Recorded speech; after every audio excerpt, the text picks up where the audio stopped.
असद उमर साहब नादरीन अब हल्के हल्के मैदान में आ रहे हैं और उन्होंने हुकूमत के खिलाफ ट्वीट्स करना शुरू कर दिए हैं। ऐसा लगता है जो पहले शायद उन पर सख्ती थी वो अब नहीं है।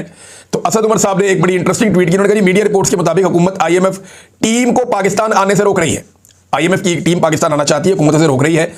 वो टीम $30 अरब तक के तजारती डाटा के फर्क की तहकीकात करना चाहती है, लेकिन हुकूमत नहीं आने दे रही। अब ये मुज़ाहमत क्यों है? किस बात के सामने आने का खदशा है? एक आज़ादाना तहकीकात किसकी चोरी को बेनकाब करेगी? ये पाकिस्तान के अंदर इन्होंने नाज़रीन हालात पैदा कर दिए, बेड़ा गर्क कर दिया इन्होंने इकोनॉमी का। और जिनके घरों पे छापे मारते हैं ना, यानी एक एक्टिविस्ट है, मैं देख रहा था, अदनान उसका नाम है, सरदार अदनान गुजरावाला से, उसके घर पे छापा मारा कि इसको पकड़ के लाना है।